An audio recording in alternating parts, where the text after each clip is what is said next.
Y buenas tardes a todos. Vamos a ver el día de hoy el tema de PIRATS 2.1 por resonancia magnética. Yo soy Bruno Flores, soy residente de tercer año del Hospital de Especialidades número 1 y vamos a dar el tema el día de hoy. Bueno, como introducción, es importante que sepan que el cáncer de próstata representa el segundo cáncer como incidencia a nivel mundial, representado en ambos sexos, ¿sale? Ahora, para los hombres, igualmente representa el segundo cáncer con mayor incidencia a nivel mundial. Y en México, como podemos ver, se encuentra como el primer cáncer o el cáncer más incidente para los hombres hasta el año 2022, según los datos establecidos por el Globocan. Ahora, bueno, ¿cómo es que empezó la evaluación de resonancia magnética para el cáncer de próstata? Desde los años 80 se utilizan secuencias T1 y T2 para estadificar de manera locorregional a los pacientes con un cáncer de próstata ya confirmados por biopsia. Después se instauró el uso de la resonancia magnética multiparamétrica con secuencias T1, T2, difusión, ADC y una secuencia dinámica con aplicación de medidas de contraste. Esto mejoró la capacidad de diagnóstico de la resonancia magnética para el cáncer clínicamente significativo y además poder lograr la detección de benignidad en ciertas lesiones para los pacientes. Posteriormente, la Sociedad Europea de Radiología Urogenital, ESUR, elaboró el PIRATS-1 en el 2007. Obviamente, había muchas cosas que mejorar todavía en esta clasificación. Entonces, la ESUR posteriormente tuvo una asociación con otras fundaciones, incluyendo la CR, y crearon la versión 2 del PIRATS.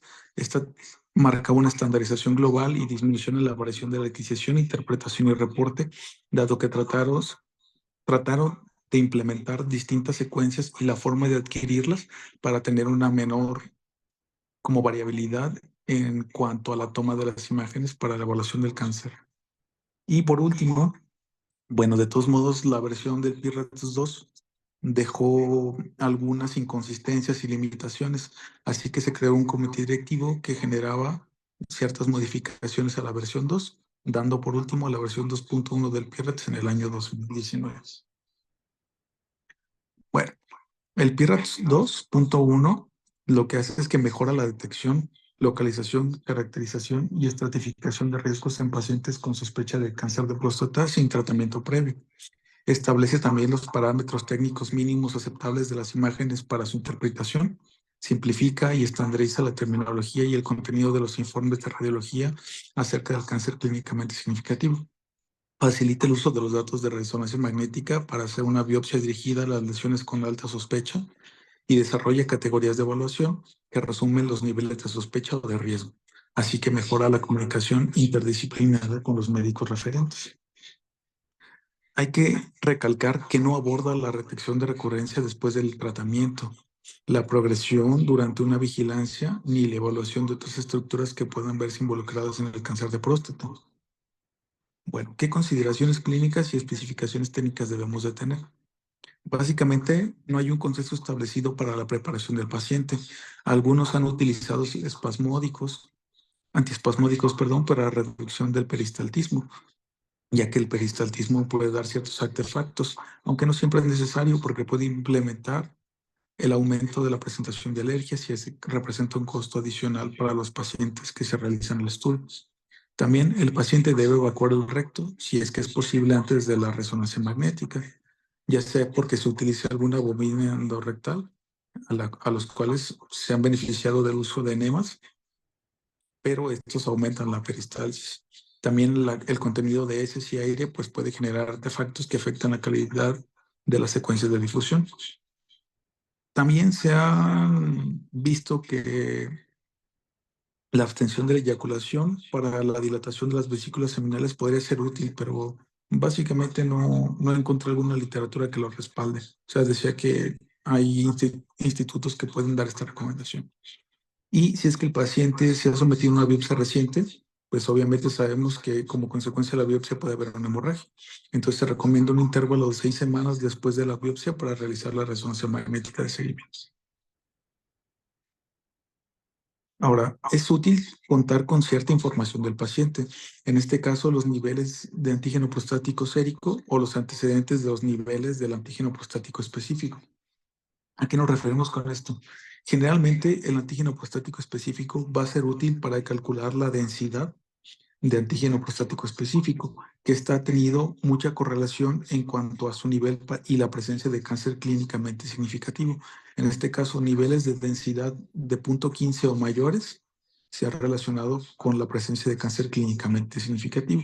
Y también es importante ver la curva del comportamiento del antígeno prostático específico, en este caso, porque hay que recordar que no solo se observa en el cáncer clínicamente significativo, sino las infecciones también pueden llevar a un aumento del antígeno prostático específico. Entonces, si tenemos un paciente que tuvo una afección prostática, se le dio tratamiento y en ese momento tenía un antígeno prostático específico, supongamos de 15, y al mes se le hace una resonancia magnética, pero viene con un antígeno prostático específico que ahora sea de 5, pues el hecho de que tenga una curva descendente a lo largo del tiempo nos habla de que probablemente no haya una lesión sospechosa. Bueno, la fecha y los resultados de la biopsia también sería importante incluir en el reporte, bueno, también identificando los núcleos, ubicaciones y el Gleason cuando esta biopsia sea positiva, además de los antecedentes clínicos relevantes. Si ya el paciente se sometió a un examen rectal digital y tuvo alguna lesión pétrea en la periferia, si ha tenido infecciones previas, antecedentes de cirugía pélvica, radioterapia o antecedentes familiares de la presencia de cáncer de próstata. Bueno, aquí tenemos la escala de Gleason y básicamente es el resultado que se obtiene de las muestras a través de la biopsia del tejido prostático. Entonces, dependiendo de las características de las glándulas que se obtengan en este tejido, se puede dar una puntuación. La puntuación que a nosotros nos va a importar para detectar el cáncer clínicamente significativo es un Gleason mayor o igual a 7 puntos. Incluso desde la que tiene el 3 más 4 igual a 7, que es un grado 2, aunque tiene en menor medida, pero tiene un componente de glándulas pobremente formadas, fusionadas y ocribiformes, que eso puede decir que hay un cáncer clínicamente significativo, aunque no represente la mayoría del tejido prostático evaluado. Entonces también es importante, si es que el paciente ya tiene el diagnóstico, para hacer una correlación clínico-patológica entre los hallazgos de la resonancia magnética y los resultados de anatomía patológica tras la biopsia del paciente.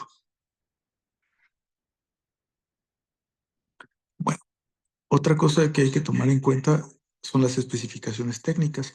Generalmente la resonancia magnética de próstata se hace con campos magnéticos de 1.5 a 3 teslas, los cuales nos brindan exámenes diagnósticos adecuados y confiables. Aunque hay que tener en cuenta que los pacientes que tengan dispositivos implantados podrían beneficiarse más del examen en un resonador de 1.5 teslas. Pero también la ubicación del dispositivo es importante. Si están en un lugar alejado de la región que vamos a evaluar y son compatibles con un resonador de 3 teslas, podemos utilizar un resonador de 3 teslas para el examen. También hay que ver si vamos a utilizar una bombina endorrectal. Estas pueden llenarse para mantenerse con aire líquido o sólido, aunque recordemos que el aire puede dar artefactos que pueden comprometer la calidad de la imagen, aunque también se pueden hacer estudios sin bobinas endorrectales.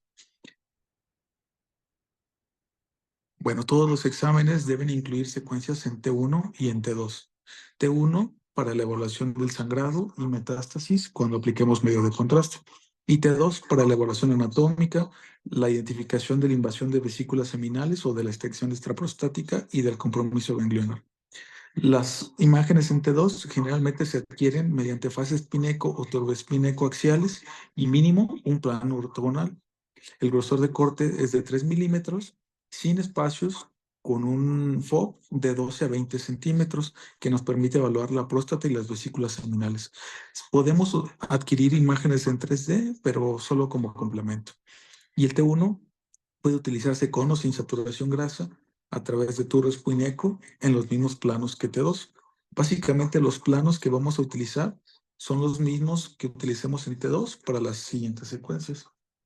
Tenemos también secuencias de difusión y ADC, que se adquieren en espineco con respiración libre y una saturación de grasa espectral. El grosor de corte tiene que ser menor o igual a 4 milímetros con planos de imagen, como ya lo hemos comentado, coincidentes con las adquisiciones de T2 y T1.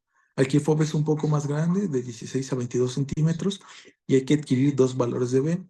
Generalmente un valor de B menor a 1000, que también nos va a servir para calcular el ADC, y un valor de B alto, generalmente mayor de 1400. Idealmente tienen que hacerse una adquisición separada, pero los valores de B altos también pueden ser calculados a partir de los valores de B bajo e intermedio. Los valores de ADC de corte para detectar malignidad son menores a 750 y 900 micrómetros cuadrados sobre segundo. Aunque pues esto realmente yo no vi que se utilizara mucho en toda la bibliografía que revisé, pero pues es un dato por si se quiere hacer de forma cuantitativa la evaluación del ADC. Y las secuencias dinámicas tras la aplicación del medio de contraste van a ser adquisiciones de ecogradientes rápidas en ponderación T1 antes, durante y después de la administración de medio de contraste a base de gadolinio de bajo peso molecular a una dosis de 0.1 milimoles por kilogramo a una velocidad de inyección de 2 a 3 centímetros cúbicos por segundo. Es positivo cuando es un realce focal anterior o al mismo tiempo que los tejidos prostáticos adyacentes y se correlaciona con un hallazgo sospechoso en las secuencias T2 o de difusión. La cinética de realce puede ser variable, o sea, el cáncer clínicamente significativo puede tener una cinética de realce, o sea, tanto de lavado como de meseta. Entonces, pues básicamente no es definitivo en la presencia de cáncer clínicamente significativo y su ausencia no excluye la posibilidad de la presencia de cáncer clínicamente significativo. Ahora, en cuanto a la anatomía normal, bueno, les traje este video que nos habla de la anatomía. Tenemos la porción de la uretra prostática, los conductos eyaculatorios y las vesículas seminales. Estas se unen al conducto eyaculatorio a través del verum montanum. La zona de transición está representada en la imagen y esta puede crecer a través de la hiperplasia prostática benigna. La zona central envuelve los conductos eyaculadores y posteriormente tenemos la zona periférica, que es la más grande y está situada de forma posterolateral. También tenemos el estroma fibromuscular anterior, que rodea la porción media de la próstata en porción anterior. La próstata también la podemos dividir de forma anterior y posterior y en tres segmentos, que es la base, la porción media y el ápice prostático. A su vez, estas zonas están divididas en 12 segmentos cada uno. Ahorita vamos a ver una forma de división diferente en la base para esta versión 2.1. Si se fijan, los 12 segmentos involucran 4 de la zona de transición, 2 anteriores, izquierdo y derecho, 2 posteriores, izquierdo y derecho, 4 de la zona posterior, que son 2 anteriores y 2 posteriores, izquierdos y derechos, y también 2 zonas centrales, una izquierda y una derecha, al igual que las 2 zonas del estroma fibromuscular anterior, izquierda y derecha, que serían las 12 de la base. También hay que recordar, como les mencionaba, que la versión 2.1 tiene un cambio. En la base son 14 segmentos, porque se agregaron estas dos zonas rojas que están posteriores a la zona central, que se llaman zonas posteromediales, y son izquierdas y derechas. Entonces, esta anatomía sectorial nos va a servir para poder identificar la localización de la lesión y poderla especificar de una forma más inequívoca la anatomía de la próstata. Aquí les tengo otro video ya que representa la anatomía por resonancia magnética. Bueno, vamos a empezar a nivel de las vesículas seminales. Va a ir descendiendo el corte y nos vamos a encontrar con la zona basal.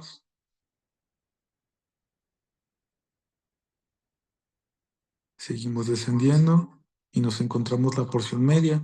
Nos indica la zona de transición y la zona periférica que aparece con la flecha blanca indicada en el video.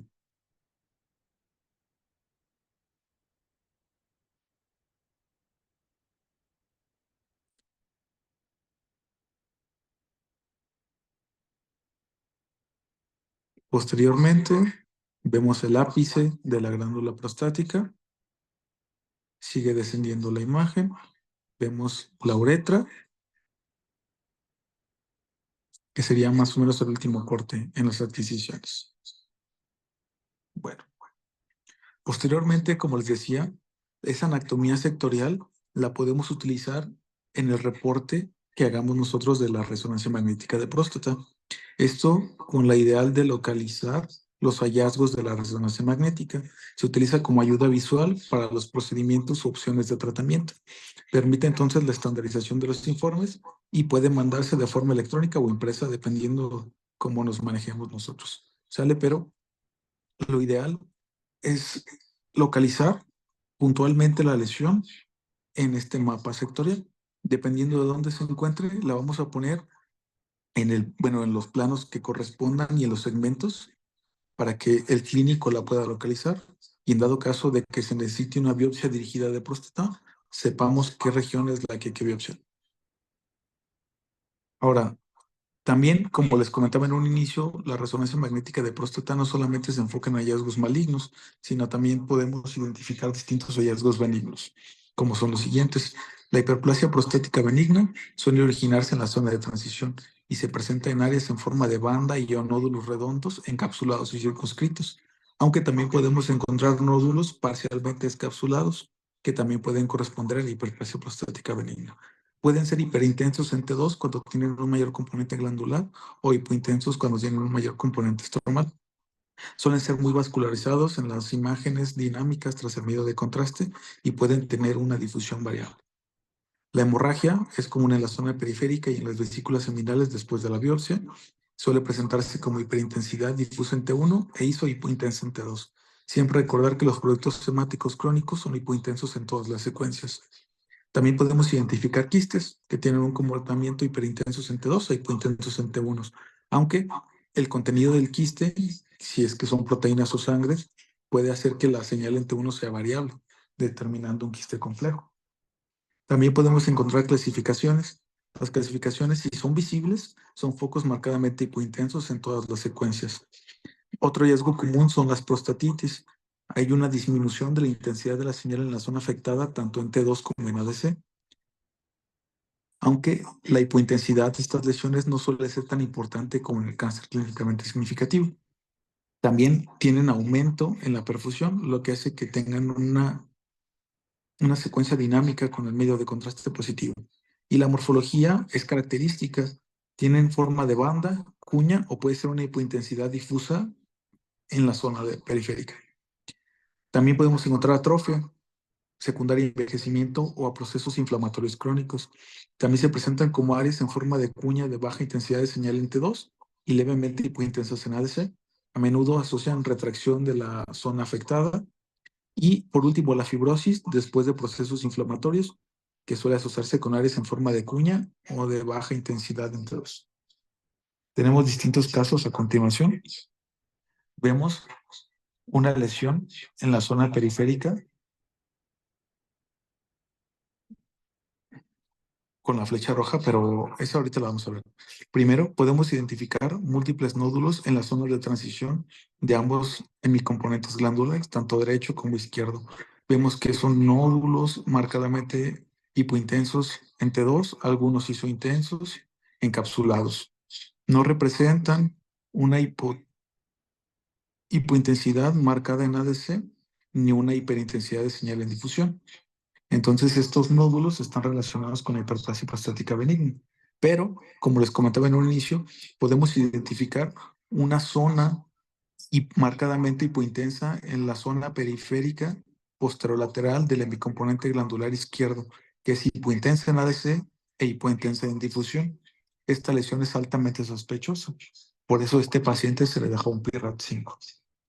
Cabe recalcar que la hiperplasia prostática benigna se puede producir como nódulos encapsulados y bien delimitados, como lo vemos en la imagen en la zona de transición. Algunos, como ya lo comentamos, pueden tener un mayor componente estromal o algún mayor componente glandular, que puede hacer que su intensidad de señal en T2 pueda variar. Su morfología, como lo comentamos, es importante para poder distinguirlos de los procesos malignos, pues estos usualmente están bien delimitados en cualquier plano y suelen realizar de forma temprana e intensa con la medida de contraste en las secuencias dinámicas. Tenemos otro ejemplo de distintos nódulos encontrados en la zona de transición. El que está marcado con un círculo azul es un nódulo glandular circunscrito que tiene un aumento en la intensidad de señal entre 2. Después, el que está marcado con amarillo es un nódulo atípico porque no tiene una cápsula que podamos identificar adecuadamente. Y el verde es un hallazgo que se llama nódulo dentro de nódulo, que pues básicamente es un hallazgo benigno por la heterogeneidad de su composición. Bueno, tenemos otro ejemplo de dos pacientes. El que está a la imagen izquierda de su pantalla, vemos cómo es una zona hipointensa, irregular y difusa en la zona periférica del hemicomponente glandular derecho, que no tiene una marcada restricción a la difusión, pues se muestra ligeramente hipointenso en ADC y ligeramente hiperintenso en DWI, lo que es correspondiente con una zona de prostatitis. Y del lado derecho tenemos una zona marcadamente hipointensa en la zona periférica posterolateral del hemicomponente glandular izquierdo, que es marcadamente hipointensa en ADC y tiene una marcada hiperintensidad en difusión, lo que habla de una señal, perdón, un comportamiento maligno. En este caso será un PRAT5. Entonces, como estamos viendo en este ejemplo, la prostatitis es un hallazgo común y puede ocurrir en la ausencia de antecedentes clínicos o síntomas. En caso de ser crónica, también se puede asociar con retracción. Pero esta y otras características benignas como la fibrosis, cicatrización, atrofia o alguna hemorragia posterior a la biopsia pueden imitar el cáncer de próstata en la zona periférica, ya que todas estas se presentan como un foco de baja señal en el ADC y en T2, lo que no suele acompañarse con aumento de la difusión de alto valor de B, que es lo que nos habla de su característica benigna. Aunque también hay que tener en cuenta acerca de la forma, ya sea en banda o en cuña, que presentan las lesiones benignas. Aquí tenemos otro caso donde vemos dos zonas hipointensas, ¿sí? Que se corresponde con la zona periférica posteromedial de ambos semicomponentes glandulares, ligeramente hipointensos en T2, ligeramente hipointensos en ADC y ligeramente hiperintensos en difusión. Por lo tanto, esto se relaciona con una prostatitis, que en este caso sería un PIRATS2. Después tenemos este otro aspecto de la prostatitis, se llama próstata sucia. Vemos cómo hay una hipointensidad difusa en la zona periférica posteromedial, posterolateral de ambos semicomponentes glandulares, que no representa una marcada hipointensidad en ADC ni una marcada hiperintensidad de difusión. Por tanto, hablamos de una prostatitis y el paciente bueno, categorizaría como un PIRATS2. Tenemos este otro ejemplo de una zona hipointensa en el T1, que tiene un realce periférico tras la aplicación del medio de contraste. Se ve hipointensa en ADC e hiperintensa en DWI, lo que nos podría hacer creer que es una lesión sospechosa. Se le hizo una biopsia al paciente y se determinó que era un absceso. Entonces, también hay que tener en cuenta que otras lesiones benignas también pueden mimetizar las características del cáncer clínicamente significativo en la resonancia magnética de próstata. Tenemos otro caso donde vemos a un paciente de 78 años que se envía con un antígeno prostático elevado y ya tiene biopsia previa. Entonces en la imagen podemos ver una zona hipointensa y bien delimitada en T2, pero se ve hiperintensa en T1. Entonces es correspondiente con el antecedente de una biopsia que es una zona de sangrado. Entonces recordemos que la hemorragia es una manifestación frecuente en la zona periférica y en las vesículas seminales, siendo hipertensión en T1 e hipotensión en T2, como lo vemos en el ejemplo. Aunque dependiendo de su cronicidad, si es crónica, se puede manifestar hipotensión en ambas secuencias. Y por último, vemos una imagen bien delimitada y encapsulada, hiperintensa en el T2 y su intensa en T1, hipointensa en difusión e hiperintensa en el ADC. Pues básicamente esta lesión corresponde a un quiste bueno, a un quiste adecuado. ¿Sale? Es un quiste normal. Y pues también se caracterizaría como un PIRATS benigno. En este caso, un PIRATS 1. Bueno, ahora vamos a enfocarnos en la evaluación y presentación de los informes.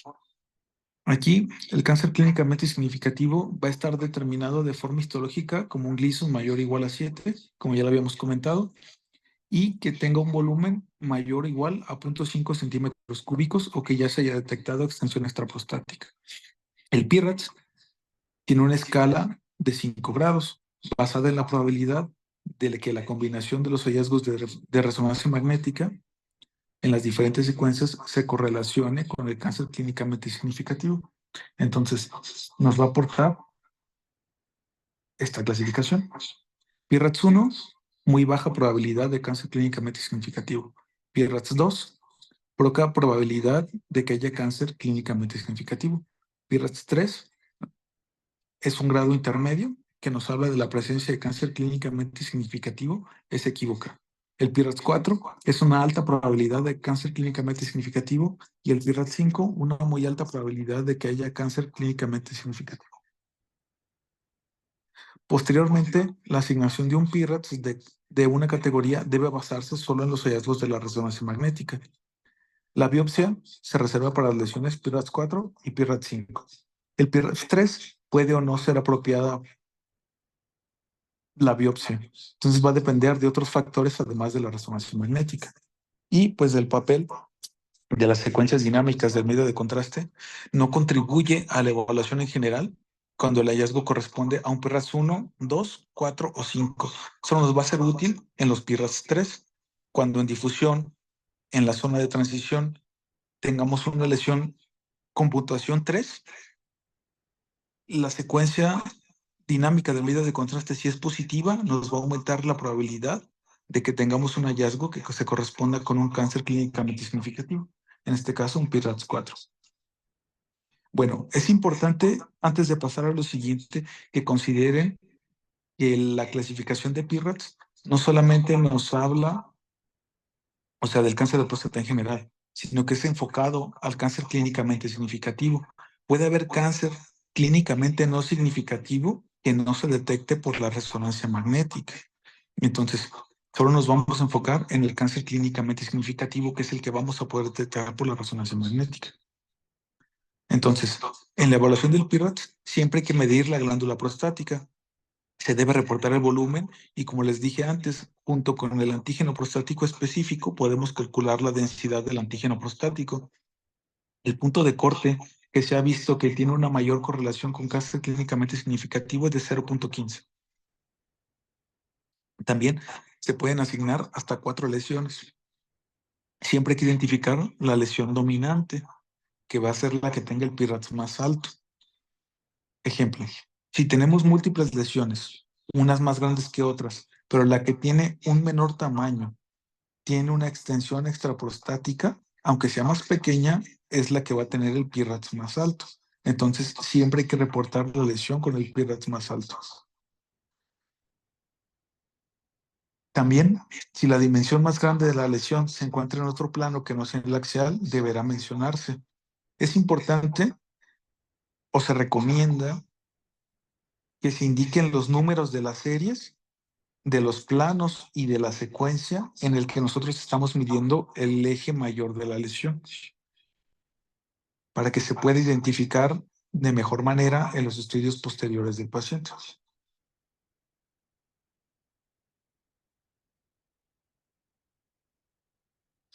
Los hallazgos adicionales del PIRATS, tanto los 1 como 2, pues son opcionales para su mención. Básicamente pueden no mencionarse y no pasaría nada en particular. Ahora, la zona de transición es la zona que rodea la uretra y se agranda en los pacientes con hiperplasia prostática benigna. Para su evaluación, vamos a utilizar las imágenes en T2, que es la secuencia determinante principal para esta zona, y es la que nos sirve para asignar una categoría de PIRATS. Vamos a tener 5 puntuaciones. La 1 es una zona normal o un nódulo redondo completamente encapsulado que se denomina un nódulo típico. La 2 es un nódulo mayormente encapsulado o un nódulo circunscrito sin cápsula, que sería un nódulo atípico. O también la podemos encontrar como un área homogénea levemente hipointensa entre nódulos. La puntuación 3 incluye una intensidad heterogénea con márgenes oscurecidos, que son lesiones que no corresponden a las categorías 1, 2 o 4 y 5. En la puntuación 4 vamos a encontrar lesiones lenticulares o no circunscritas. Son homogéneas e hipointensas, menores de 1.5 centímetros en su diámetro mayor. Y el 5 va a ser igual que la 4, pero lesiones mayores a 1.5 centímetros en su diámetro mayor, que se ha identificado extensión extraprostática o que tengan comportamiento invasivo. Básicamente, esta zona de transición, como se evalúa en T2, también vamos a aplicar el resultado de las otras secuencias. Como lo ven en la tabla de su mano derecha en la pantalla, cuando tenemos una lesión con una puntuación 2 en el T2, la difusión nos va a marcar la pauta para saber si es un PIRAS 2 o 3, dependiendo de la clasificación que tenga en difusión esta lesión, que vamos a ver más adelante. En la 3 también nos va a marcar pauta para ver si es una lesión PIRAS 3 o un PIRAS 4, dependiendo de la puntuación de difusión y los hallazgos de T2. Si se fijan, el 4 y el 5, esos no tienen modificación. Si se ve una lesión 4 o 5, se queda como PIRAS 4, PIRAS 5, sin importar las características en difusión o en las secuencias dinámicas del medio de contraste. Posteriormente, la evaluación de la zona periférica es la que está situada en el sentido posterior y lateral de la próstata, rodea la zona de transición. Y pues para la zona periférica, la secuencia importante en su evaluación es el DWI y el ADC. Aquí, esta es la que nos va a permitir asignar la categoría de PIRATS. Bueno, la zona periférica y para la zona de transición, el puntaje de la difusión es mediante esta clasificación. Si no encontramos anomalías, es 1. Si encontramos hipointensidades lineales o en forma de cuña en el ADC y o hiperintensidades en forma de cuña y lineales en difusión de B alto, va a ser una puntuación 2. Si observamos una hipointensidad focal en ADC y o hiperintensidad focal en DWI de alto valor de B, también corresponden a una puntuación 3, aunque también puede ser marcadamente hipointenso en ADC o marcadamente hiperintenso en difusión, pero no los dos, también quedaría como una puntuación 3. En el 4 vamos a ver una hipointensidad focal marcada en ADC o una marcada hiperintensidad en difusión de B alto, siendo menor a 1.5 centímetros de diámetro mayor. Y el 5 sería lo mismo que el 4, pero mayor a 1.5 centímetros, que tenga una extensión extraprostática o un comportamiento invasivo. Como vemos, dependiendo de la puntuación de la difusión, lo único que nos va a marcar diferencia para clasificar una lesión como PIRAS 3 o PIRAS 4 va a ser la positividad o negatividad de las secuencias dinámicas del medio de contraste. Si es negativo, se quedaría como un PIRAS 3 y si es positivo, se quedaría como un PIRAS 4.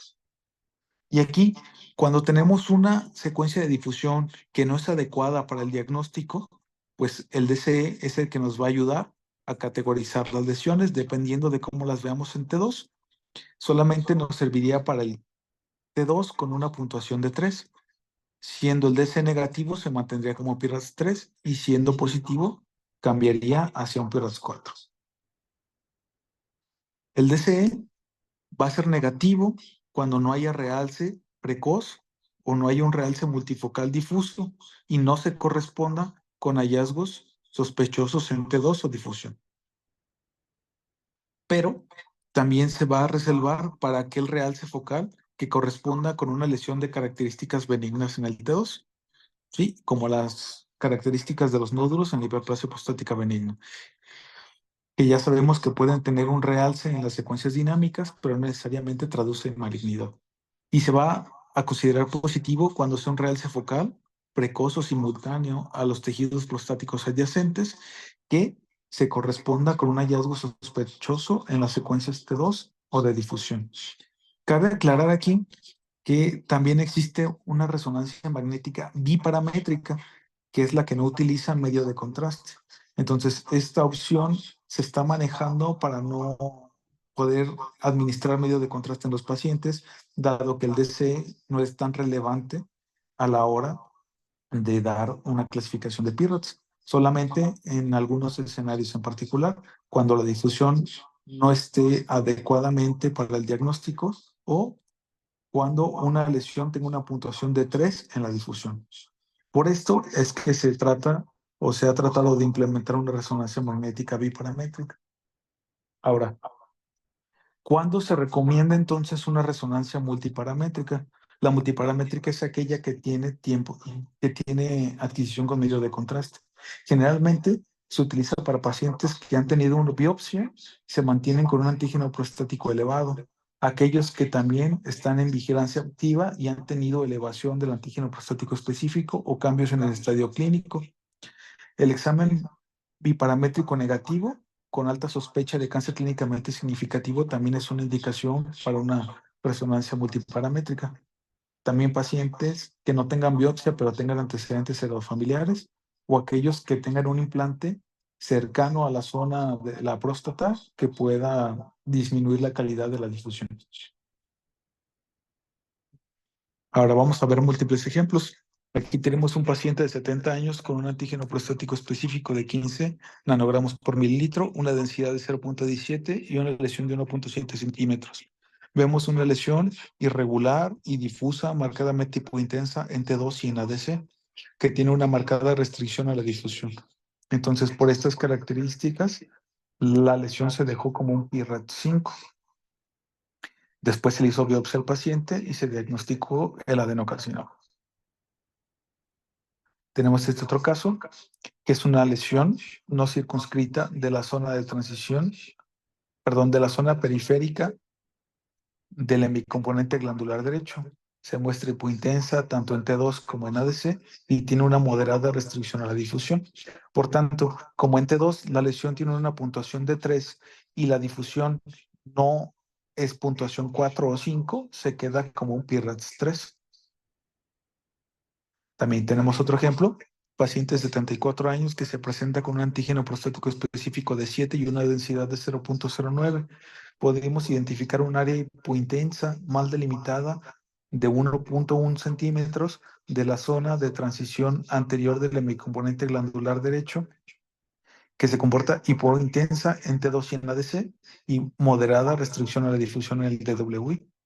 Entonces, ya que el T2 corresponde a una puntuación 4, sin importar el comportamiento de la difusión, queda como un PIRATS 4, como lo vimos en las tablas anteriores. Tenemos otro ejemplo de una lesión lineal en la zona periférica posteromedial del hemicomponente glandular izquierdo, hiper en T2, hipo en ADC e hipo en difusión. Un hallazgo correspondiente con prostatitis, que es un PIRATS 2. Tenemos esta imagen, es una zona irregular e hipointensa, homogénea entre nódulos, tanto en T2 como en ADC, y también en difusión la observamos hipointensa. Por tanto, esta lesión corresponde a un PIRATS 2, ya que la difusión no muestra alteraciones en la señal y el T2 se clasifica como una lesión de 2 puntos, entonces queda como un PIRATS 2. Tenemos otro ejemplo donde podemos observar en la zona de transición anterior del hemicomponente glandular izquierdo una zona irregular de intensidad heterogénea, que es una puntuación 3 en la secuencia de T2. Sin embargo, se aprecia hipointensa en ADC e hiper en difusión, que corresponde a una difusión de 3 puntos. Como es igual a 3 puntos, la lesión queda como PIRATS 3, como lo vimos en las tablas anteriores igual.